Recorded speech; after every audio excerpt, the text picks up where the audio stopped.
Bonsoir, bienvenue sur la Libre Antenne. Ce soir, émission exceptionnelle avec, j'ai envie de dire, vous en avez rêvé, Meta TV l'a fait.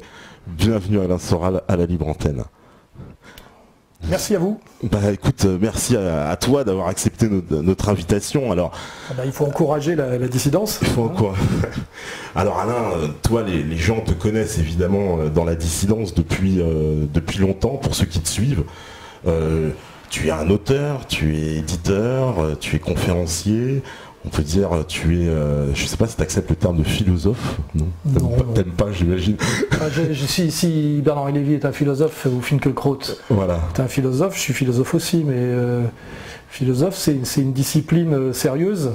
J'ai touché à la philosophie, j'ai étudié un peu la philosophie, je me suis intéressé à la philosophie, mais de là être philosophe, non. Non, René Girard est philosophe, Michel Clouscar était philosophe. Mais en ce moment là, je connais pas beaucoup de philosophes. D'accord. Toi t'es quoi alors? Parce que tu t'intéresses. Essayiste, on dit. Essayiste, voilà, puisque j'écris des essais. Dans le livre il y a la fiction, dans le roman on va dire la fiction et l'essai, les idées et les histoires quoi. Et donc je suis surtout essayiste. J'ai écrit 2-3 romans d'ailleurs, mais je suis surtout essayiste. Voilà. D'accord. Essayiste. Alors. Voilà, pour ceux aussi qui te connaissent. Donc, je suis cinéaste aussi. T'es cinéaste, oui aussi. J'ai fait un peu de cinéma. Oui. D'accord. Comme scénariste, comme réalisateur et comme acteur même. Et puis tu t'es essayé aussi dans la BD il n'y a pas longtemps. Oui, puis j'ai mis un pied dans la bande dessinée. Ouais. Comme scénariste de bande dessinée. Comme scénariste, voilà. Ah oui. Donc voilà. Je produis. Voilà, très productif, donc multicasquette. J'ai envie de dire aussi un peu, alors on t'affuble souvent d'être le penseur un peu de la dissidence. Il y a des gens, tu sais très bien, qui étaient presque adulés par les uns, honnis par les autres. On laisse personne indifférent, on va dire. Oui, voilà, tu laisses personne indifférent. Non, disons, je veux bien admettre que je suis une des locomotives de la dissidence. Voilà. Ouais. De fait, voilà, c'est vrai. Mais en plus, ce rôle-là, il est venu, on va dire, au fur et à mesure. C'est pas quelque chose, qu'est-ce qui s'est passé? C'est-à-dire qu'il y a eu le public qui a basculé, tu as fait basculer un public en fait dans tes analyses, qui a été convaincu par tout ce que tu défendais. Il faut prendre ça chronologiquement. J'ai sorti mon premier bouquin en 84, je crois, qui s'appelait Les mouvements de mode expliqués aux parents avec Obalk, qui a fait un succès. Donc j'ai continué comme ça à marcher à écrire, donc j'ai été un essayiste qui de temps en temps sortait un essai un peu sulfureux et à succès. J'en ai sorti plusieurs, qui me valaient périodiquement des invitations dans les médias, puisque j'étais écrivain, donc notamment Ardisson m'invitait. Comme j'étais un peu sulfureux, on m'invitait déjà dans des émissions, soit des émissions grand public pour foutre la merde, soit Ardisson qui était un ami à l'époque m'invitait, mais déjà j'avais déjà un petit problème avec le mainstream, quoi. Et puis à un moment donné, on m'a plus invité du tout, parce que j'étais allé trop loin, on va dire, dans la critique radicale. Et puis j'ai eu une période donc où j'ai disparu. Et puis il y a eu Internet, qui fait qu'à un moment donné j'ai rebondi sur Internet, je me suis organisé sur Internet. Et puis donc j'ai eu après cette période de mise au placard des médias dominants, j'ai eu cette résurrection par Internet. Et puis aujourd'hui, Internet a pris une telle ampleur que finalement les médias mainstream parlent de moi comme celui qu'on ne verra pas dans les médias mainstream, mais dont tout le monde sait qu'il existe sur Internet. Je suis un peu devenu une sorte de Fantomas ou de Zorro, là je sais pas quoi. C'est assez agréable puisque je suis jamais invité et il faut toujours que je regardais l'autre jour, enfin j'ai pas regardé, mais on m'a relayé le petit Nicolas Bedos qui a fait son petit numéro l'autre soir chez Ruquier à la grand-messe du service public, peut pas s'empêcher de citer mon nom à peu près à chaque fois. C'est comme si c'était une espèce une garantie de. Je sais pas, c'est un label comme Cité Dieudonné, Cité Soral, en général pour leur cracher la gueule, mais c'est bien, parce que pendant une longue période, l'idée le mot d'ordre était rien sur Soral. J'ai vécu ça. Parce que tu es devenu le curseur absolu, si j'ose dire, voilà, le fait de dire si moi j'aime bien la Soral, ça clive. Voilà, ça clive. Comme on dit pour Finkielkraut à l'académie, ça clive. Ça clive. Donc on arrive, c'est dingue que tu sois arrivé à ce stade, c'est-à-dire que vraiment t'es le curseur, quoi. C'est-à-dire que quelqu'un en fait qui va, on va dire, un peu défendre tes analyses, quand bien même il va dire oui je suis pas d'accord avec tout, ah non mais t'aimes bien quand même ce qu'il dit, c'est bon, c'est le bûcher. C'est plutôt bon signe. Les gens qui font consensus en général, pas. c'est souvent qu'ils n'ont pas grand-chose à dire. Donc je suis étonné parfois de la virulence des gens qui m'attaquent, parce que finalement je dis pas grand-chose. Hein. Je continue à dire des trucs que disaient beaucoup de gens dans les années 60, 70 jusqu'au milieu des années 80 en fait.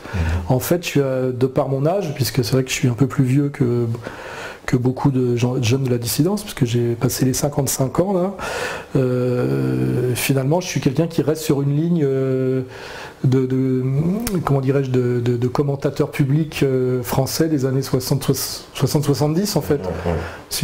Tout ce que je dis, c'est déjà dans les films d'Audiard des années 60 quoi. Mais aujourd'hui, si Audiard revenait et sortait un film aujourd'hui, il aurait eu 10 procès de communautés diverses pour machisme, misogynie, antisémitisme, racisme, homophobie, etc. quoi. C'est l'époque qui a bougé. En fait, moi, je suis resté finalement dans une tradition que j'ai continué à incarner au-delà d'une certaine époque.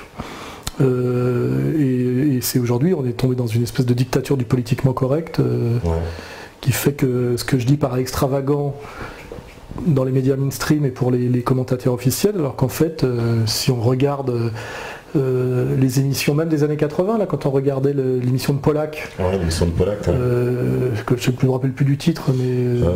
J'ai oublié, c'était ce soir. C'était sur la une. Sur la une. C'était exact, ça correspond exactement à ce qu'on fait sur les médias dissidents aujourd'hui. Hein. Ce qui veut bien dire que s'il y a des médias dissidents aujourd'hui, c'est parce que les médias officiels ont abandonné toute leur. Ont tué tout débat, quoi. On rompu tourner le dos à leur mission, on va dire, quoi. Mais ils sont vraiment tenus, parce que par exemple, toi, c'est vrai que tu es souvent cité en exemple dans les médias, c'est vrai que tu as cette position où on te cite et on dit oui, non, on l'invitera pas, quoi. On veut pas, ils sont. Mais surtout, ils n'ont pas le droit de m'inviter. Droit de réponse, l'émission de Pollack. Esprit droit de réponse. Pour ceux qui veulent regarder des droits de réponse avec Choron, avec HDG, etc., vous verrez comment ça se passait à l'époque. Aujourd'hui, ça ne pourrait exister que sur Internet, dans une cave, quoi. Hein. C'est plus possible, alors qu'à l'époque, c'était sur la une. Comme quoi, il y a une régression totale de la liberté d'expression, du libre débat. C'est ça qu'il faut constater. C'est une montée de la dictature, en réalité. Hein. Alors en plus, toi qui es donc le président fondateur de l'association Égalité Réconciliation, donc c'est aussi, on va en parler, parce que cette association, ça a été quand même aussi presque un nouveau point de départ aussi, on va dire, dans ton parcours. C'est-à-dire, parce moi j'ai toujours fait de la politique.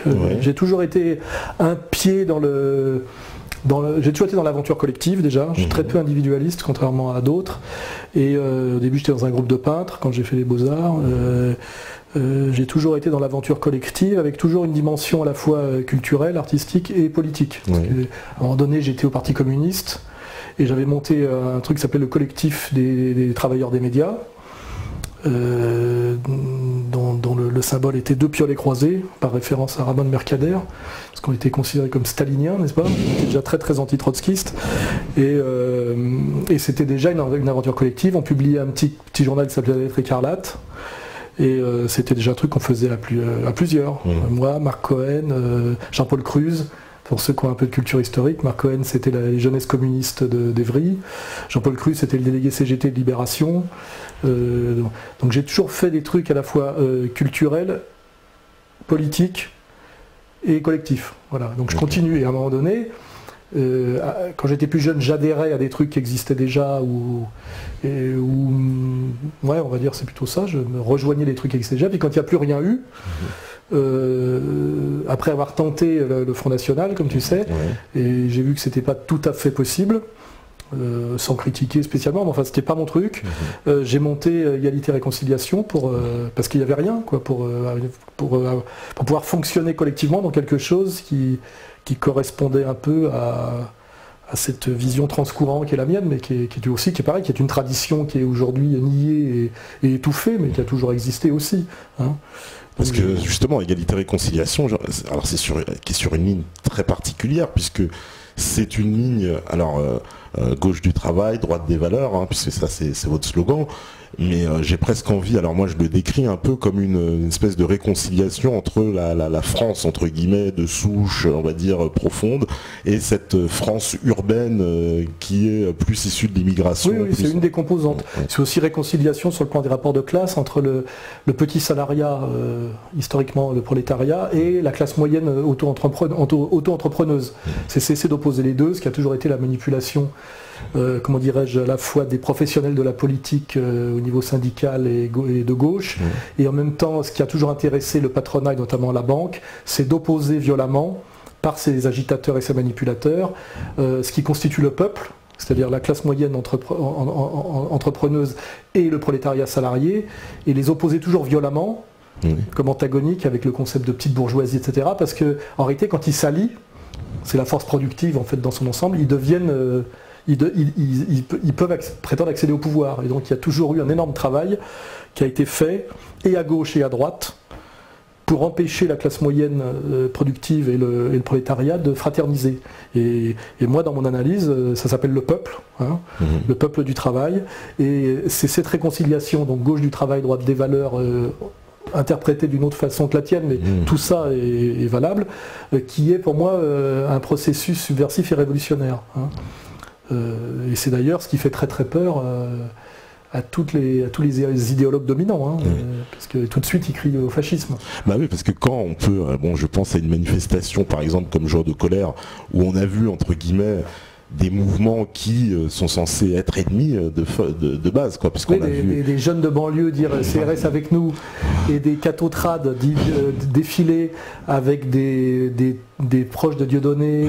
Oui, c'est l'armée de Spartacus, c'est une belle union sacrée, et on voit quand même qu'il y a un point commun, hein, ces gens-là ont compris que le système ne les aimait pas, que le système les avait montés les uns contre les autres, et qu'ils avaient plus de points communs entre eux, sur le plan humain, sur le plan des valeurs, et même sur les plans des rapports de production en réalité, et d'une lecture de classe bien comprise, plus de points communs entre eux qu'avec ceux qui sont chargés de les manipuler ou de leur expliquer la marche à suivre, notamment tous les animateurs culturo-mondains de la gauche institutionnelle, qui effectivement les méprisent, leur crachent à la gueule, leur désignent les ennemis, etc., les marginalisent quand ils obéissent pas, et c'est vrai que c'est ce qui fait le plus peur au pouvoir et à la fausse opposition, parce que nous on a cette spécificité très intéressante de prendre à la fois dans la gueule une certaine, la vraie extrême droite, c'est-à-dire l'extrême droite du capital et du pouvoir bancaire, hein, incarnée par Attali, Bernard-Henri Lévy, le grand patronat français et tout ça, et aussi sur la soi-disant extrême gauche officielle, le NPA. On se prend les deux dans la gueule en même temps, ce qui veut bien dire qu'il y a quand même une connivence à minima entre les deux. Il suffit de regarder d'ailleurs Besancenot discuter avec Attali en disant que c'est lui qui lui livre rouge avec son vélo à Neuilly ou je sais pas quoi. Ils se font des clins d'œil, ils se font des mamours, effectivement ils travaillent ensemble. Si un jour vous avez de la post-prod, vous pourrez montrer l'extrait. On pourra montrer cet Il est très très éloquent quand on voit comment Attali et Besancenot discutent. Ça ne se passerait pas comme ça tout à fait avec moi. Vous pouvez le vérifier avec Besancenot. Il y a un précédent. Hein. Oui, il refuse de débattre d'ailleurs. Il a refusé de débattre avec moi, m'a fait interdire d'antenne chez Moati, est venu pour dire que j'avais pas eu le courage de venir et m'a craché à la gueule. Ce qui veut dire que c'est une salope professionnelle. Ce qui est la marque des trotskistes, le mensonge systématique comme stratégie. Hein, cette idée là de leur morale et la nôtre, qu'il y aurait deux morales et que soi-disant le projet révolutionnaire permettrait tout sur le plan moral. Ce qui est dégueulasse parce qu'en plus à la fin c'est ils rallient le MEDEF, donc il ne reste que leur immoralité finalement. Hein, c'est quand on s'assoit sur la morale commune, soi-disant parce que la fin justifie les moyens et qu'on oublie la fin en cours de route, il reste plus que l'immoralité. Et c'est l'histoire du trotskisme, enfin je veux dire au moins français, occidental, parce que le trotskisme en Amérique latine, je ne sais pas trop ce que c'est, le trotskisme en Russie c'est autre chose, mais en tout cas le trotskisme occidental c'est ça. C'est le mensonge et la manipulation permanente, en dernière instance toujours au service du pouvoir, de l'argent. Oui. Hein. Bon, on voit où finissent tous les trotskistes. Oui, ils ont tous très mal fini. Alors c'est vrai que on va beaucoup parler beaucoup de gens t'ont vu en vidéo donc ce samedi, et il y a une phrase qui les a beaucoup interpellés. C'est à un moment donné que tu as déclaré vouloir prendre le pouvoir. J'avais un petit sourire quand je disais ça.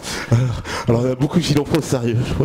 Non, ça voulait dire en gros quand les idées que je porte et les idées que nous partageons que partagent beaucoup de gens, hein, finiront par arriver au pouvoir. Enfin, elles finiront fatalement arriver au pouvoir. C'est-à-dire un jour, nous arriverons au pouvoir. Ça que je voulais dire. Moi, je ne sais pas si j'ai la rigueur entre guillemets. Il faut vraiment avoir pour prendre le pouvoir, je crois qu'il faut le vouloir énormément. Hein.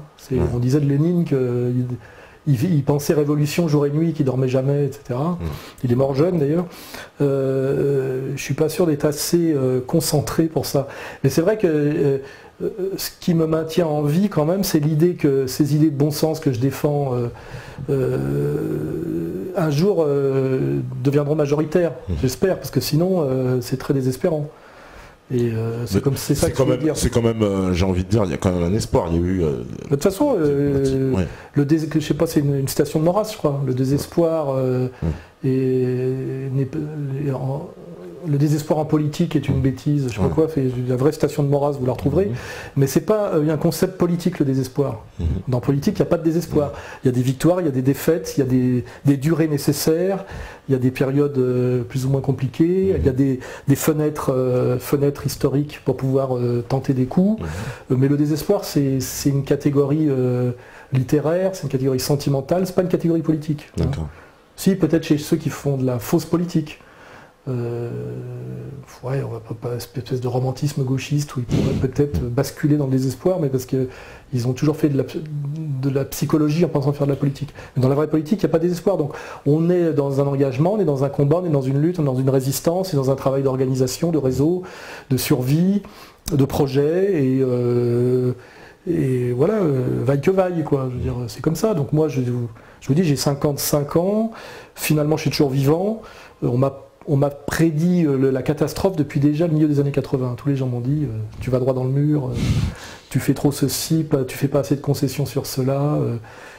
Tous les gens m'ont toujours dit que ça allait très, très mal se passer, très mal finir pour moi. Et finalement, même si ça finissait demain, j'ai vécu 55 ans d'une vie assez rock'n'roll et assez conforme à ce qu'étaient mes rêves quand j'avais 17-18 ans, parce que je pense que c'est ça le secret.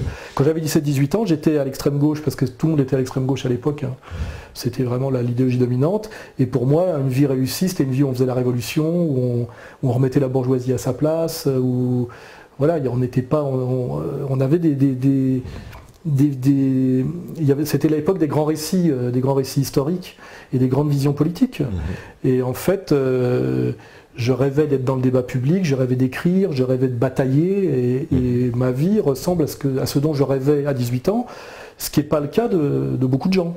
Il y a beaucoup de gens qui ont beaucoup plus de raisons d'être malheureux que moi, parce qu'ils se sont rêvés poètes ou révolutionnaires ou acteurs majeurs à 18 ans, et puis 20 ans ou 30 ans après, ils vendent des assurances, ou ils tiennent une épicerie, ou ils ferment leur gueule et ils tapinent comme tous ceux que j'ai connus à l'époque, hein, puisque j'ai connu tous les petits qui ont pris les places aujourd'hui, je le répète, les Wiesmann, les Becbédé, je les ai tous connus pro-palestiniens, révolutionnaires, voulant tout casser, crachant sur leurs aînés, etc.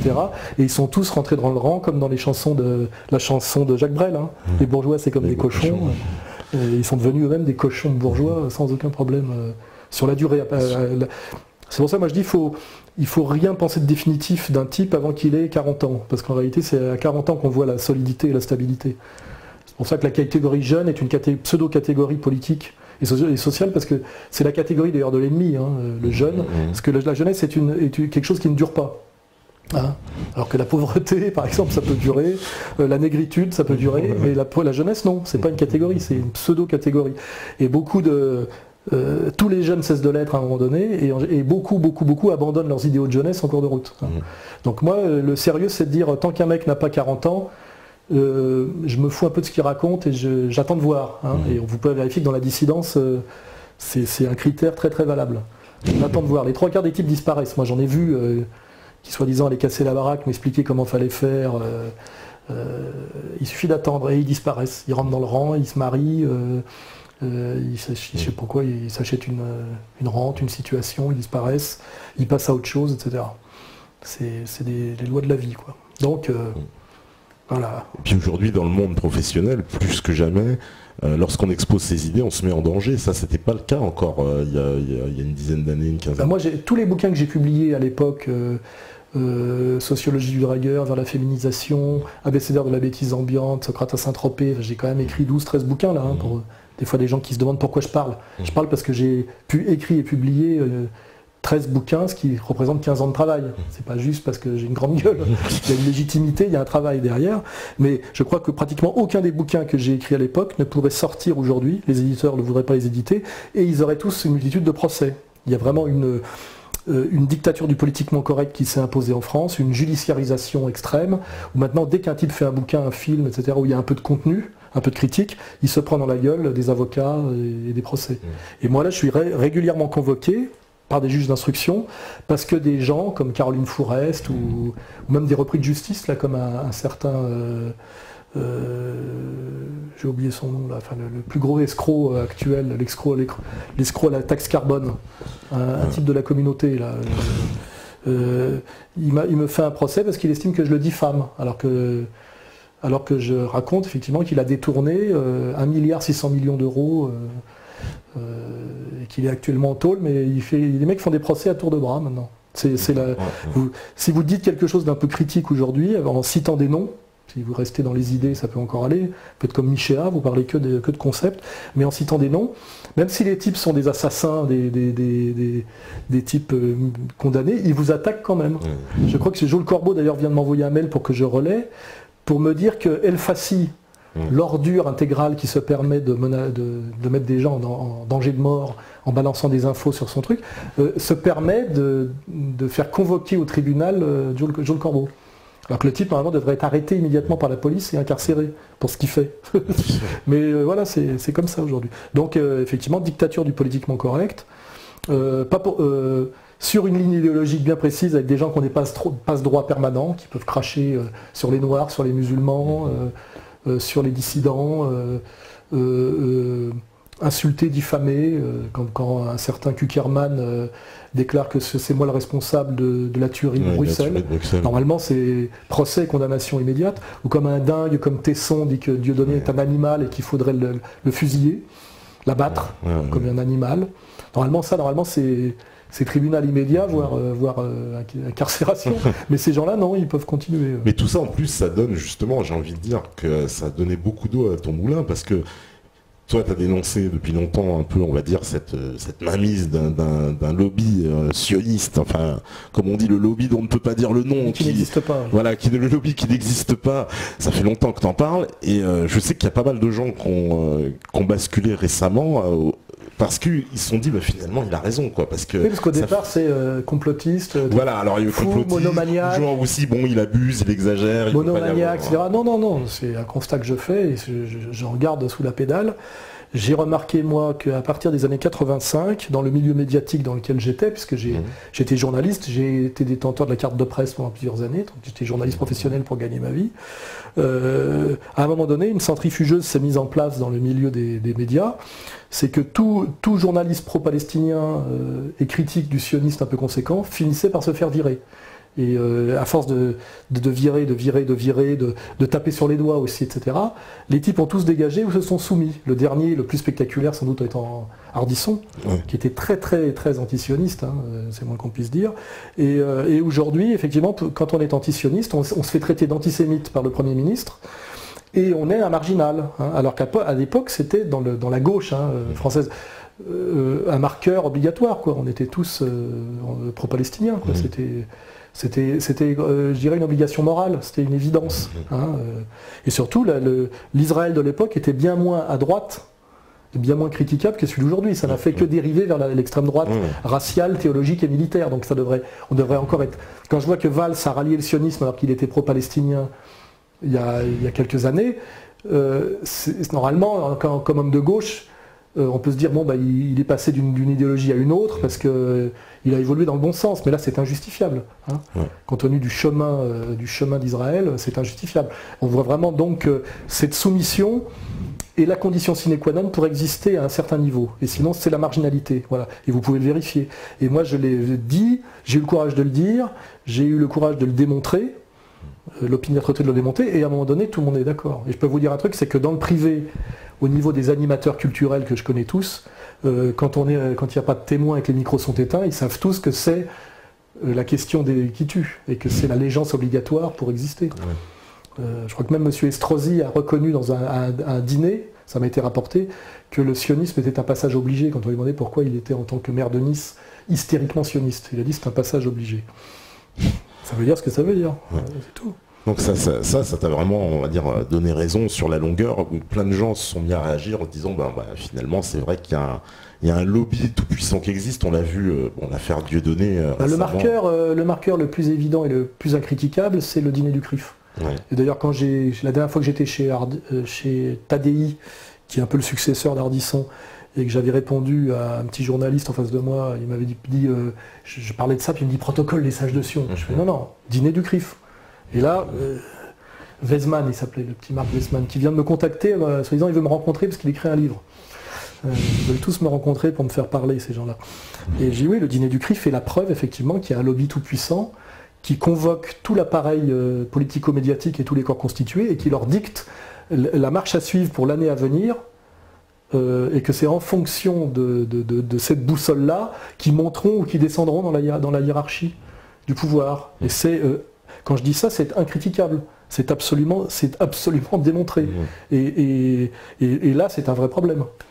Hein, parce que toi, ils t'ont vraiment boycotté à partir du moment où tu as, on va dire, justement, parlé du sionisme. Avant, ils acceptaient en fait ta parole, même si elle était... Avant, j'étais sur le féminisme. Oui, voilà. J'étais sur des sujets un peu moins centraux. Mais ce qui m'a fait exploser dans cette histoire, il faut le dire, c'est quand j'ai soutenu Dieudonné. Quand Dieudonné a été diabolisé avant qu'il fasse mes excuses, à l'époque de chez Fogiel, les médias cherchaient quelqu'un pour le défendre dans les médias. Donc les téléphones sonnaient et personne ne voulait y aller parce que les professionnels savent que c'est se mettre le lobby à dos et qu'à terme c'est du suicide.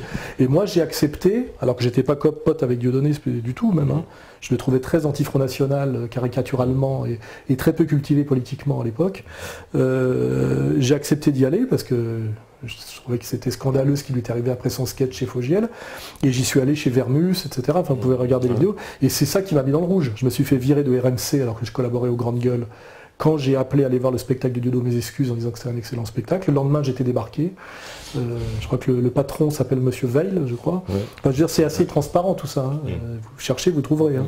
Et je me suis fait virer de partout parce que j'ai soutenu Dieudonné et que j'ai refusé de faire comme a fait à l'évêque ou tous ces faux durs et ces faux honnêtes gens là, également faux comiques. C'est-à-dire qu'à un moment donné on leur a mis la pression, Joe Star, vous regarderez, tous ceux qui ont défendu Dieudonné au début se sont tous couchés les uns après les autres parce que ils ont parce que la pression du lobby est très forte et qu'il n'y a rien de plus fort que ça quoi. Et moi j'ai dit non et ça m'a valu agression physique, menace de mort. Marginalisation intégrale, procès à répétition, etc. etc. Mais aussi respect d'une certaine population parce que crédible. Voilà. En fait, aujourd'hui, l'antisionisme cohérent, qui va au-delà de la question israélo-palestinienne, vous l'avez bien compris, c'est à la fois ce qui vous diabolise complètement par rapport aux médias mainstream et c'est ce qui vous crédibilise par rapport aux gens qui font la différence encore entre l'honnêteté et la soumission, et ce qui vous crédibilise dans la dissidence. C'est vrai que c'est un des marqueurs forts de la dissidence. Sinon, on est Jean Robin, quoi. Ouais, Jean Robin. Alors justement, en parlant justement de cette dissidence, est-ce qu'on peut parler d'une dissidence ou des dissidences? Parce que est-ce que par exemple, parce que je me fais un peu l'écho de toutes les questions, est-ce que par exemple on peut être dissident et ne pas être d'accord avec Alain Soral? Moi je le dis, il y a des tas de sujets sur lesquels je ne suis même pas d'accord avec moi-même. Ça fluctue. Donc je ne demande pas que les gens soient d'accord avec moi sur tout. Je demande à ce qu'ils reconnaissent une certaine honnêteté, une certaine intégrité, une certaine cohérence. Et puis après, il y a un point de vue. Et le point de vue, c'est là d'où je vois les choses. Ce que j'essaie d'expliquer aux gens, le point de vue, c'est pas une formule littéraire, c'est un concept sociologique pertinent. C'est-à-dire qu'on ne peut voir le monde que de là où on est. Prétendre qu'on le voit de façon omnisciente comme les néo-kantiens par l'époquet ou les sociologues positivistes par le recours à la science est une naïveté, est une arrogance. Moi je suis un moyen bourgeois français né dans les années 60 qui a passé son enfance dans une cité dortoir de la banlieue parisienne. Voilà, je suis ce que je suis. Je ne suis pas issu de l'immigration, je n'ai pas la peau noire, je ne suis pas juif. Voilà, donc je ne suis pas Éric Zemmour, je ne suis pas toi, je ne suis pas Dieudonné, et donc j'ai dit que de mon point de vue, mon analyse est honnête et cohérente et est relativement performante, mais ce point de vue n'est pas objectivement celui d'autres gens et peut heurter d'ailleurs mon point de vue celui d'autres gens.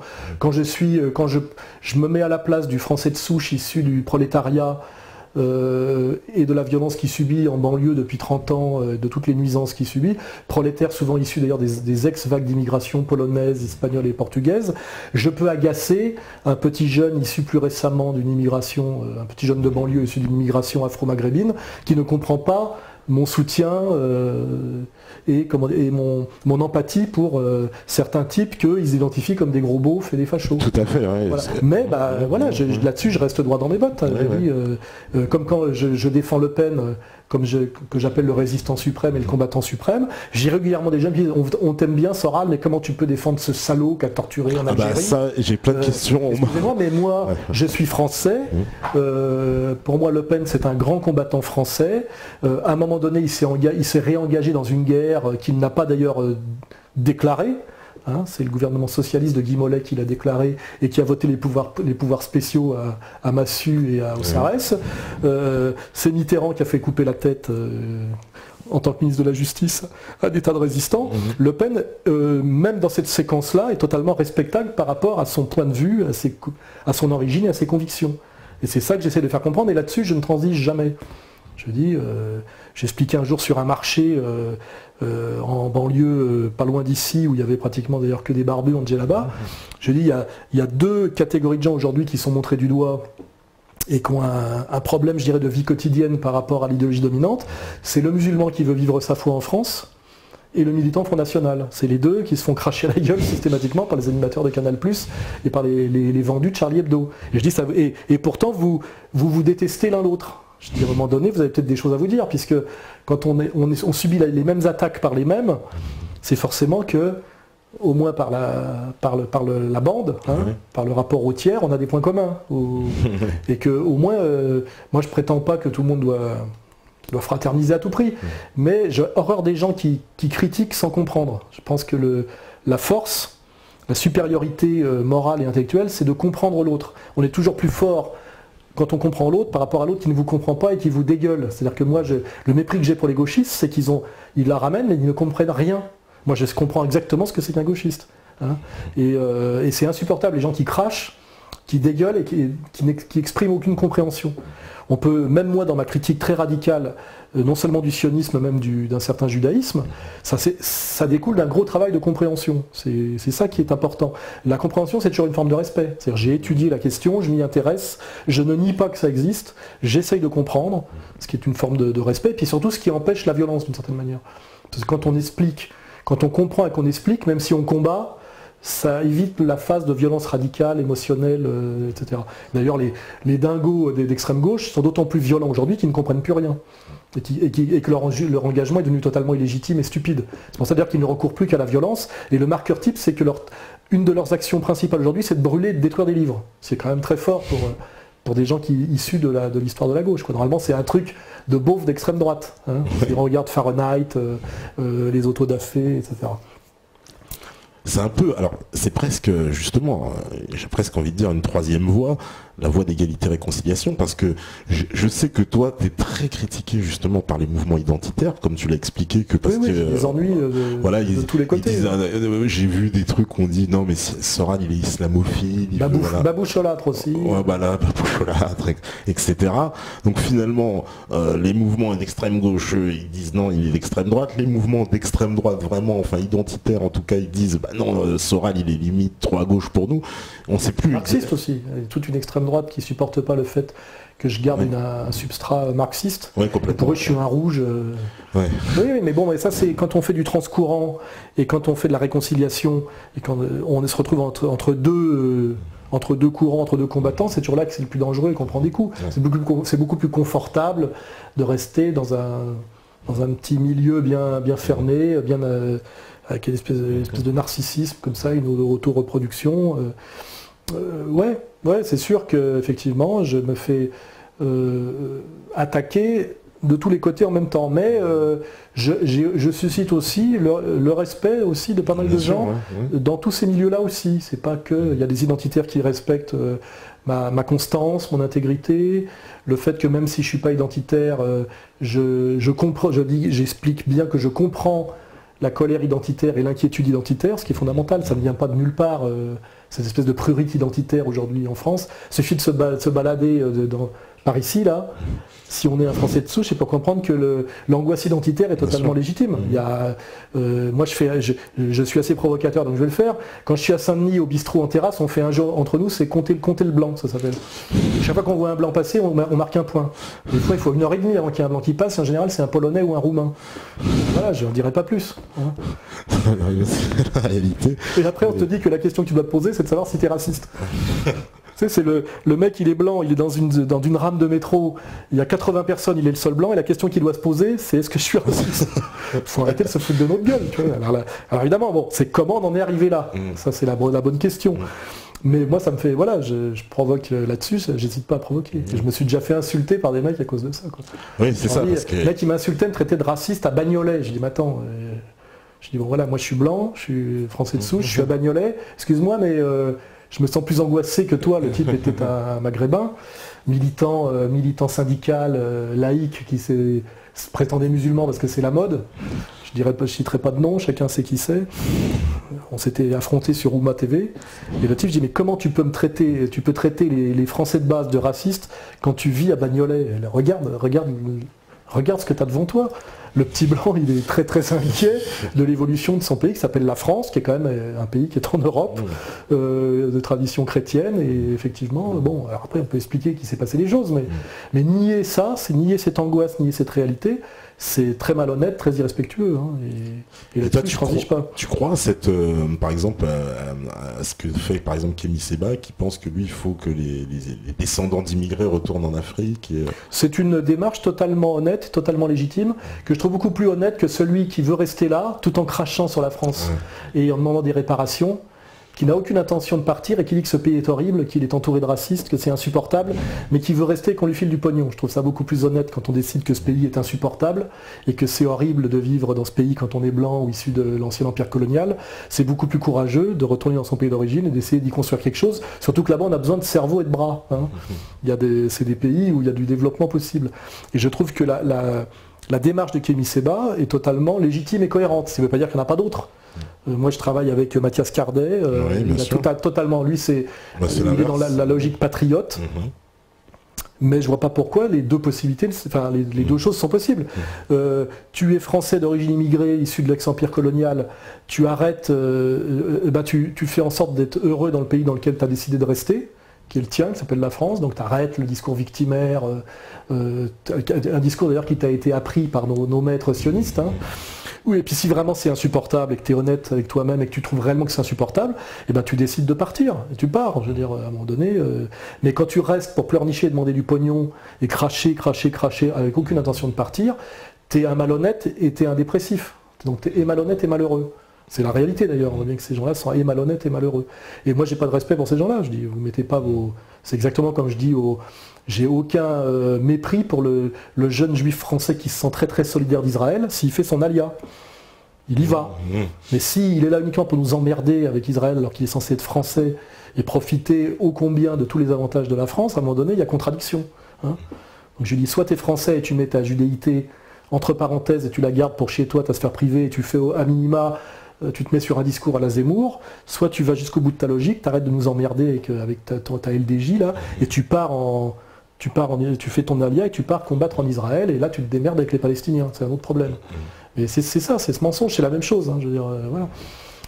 Moi j'ai pas ce problème-là parce que je suis un petit Français de base et moi je me bats pour mon pays et je suis né là. Et alors on pourrait me rétorquer que je suis savoyard, donc français après les Antillais, c'est vrai, c'est vrai historiquement. Mais en tout cas, voilà, oui, moi je me sens très français. Je suis issu de la classe moyenne et mon combat effectivement, je suis très inquiet pour mon pays, très inquiet. Pour des raisons, je crois, qui apparaissent à de plus en plus de gens aujourd'hui. Hein. C'est un pays en danger, la France, à tous les niveaux.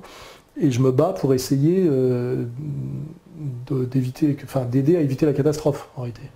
Donc de ce point de vue-là, je suis assez incritiquable, parce que je pousse jamais ni à la violence, ni à l'extrême, ni à la radicalisation, ni à la ceux compréhension. qui écoutent vraiment ce que tu dis, ils n'ont pas du tout la même image évidemment que de ceux qui te conspuent de l'autre côté. Quoi, qui soit ne savent pas réellement ce que je raconte. Parce qu'il y a beaucoup de gens qui disent « T'as lu les livres de Soral ?» Il fait « Ah non, il n'est pas question que je les lise, c'est un facho. » Donc les gens ils ne savent pas ce que je raconte, ils croient les médias officiels qui sont qui ont atteint un niveau de mensonge inouï. Hein, ça on l'a démontré aussi grâce, tu le fais aussi maintenant.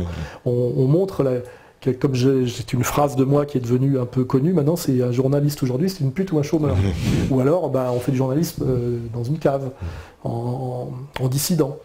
Oui, c'est-à-dire qu'on a tellement raconté de saloperies, de mensonges sur moi qu'il y a des gens qui pensent que je suis le diable, quoi, et qui pensent que je suis ceci, cela, etc. Et quand ils outrepassent l'interdiction des médias officiels, parce qu'on leur dit n'allez pas voir, on s'occupe de vous expliquer ce que c'est. Quand ils outrepassent et qu'ils vont voir, il y a très peu de gens qui, au bout d'un moment, ne basculent pas en disant c'est quand même.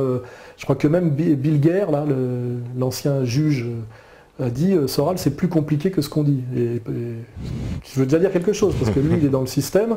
Et oser dire ça, déjà, ça veut dire en gros, je suis allé voir et c'est autre chose, quoi. Et c'est vrai que je mets au défi quiconque me crache à la gueule a priori comme ça, de continuer à dire exactement la même chose après avoir passé un certain temps à regarder mes vidéos, avoir lu quelques-uns de mes bouquins, etc. À mon avis, si le type reste exactement sur la même position, c'est qu'il est malhonnête ou totalement abruti. Hein, quand on regarde aujourd'hui les gauchistes de base, on recrute beaucoup chez les abrutis. Les cadres sont des malhonnêtes et à la base c'est des abrutis.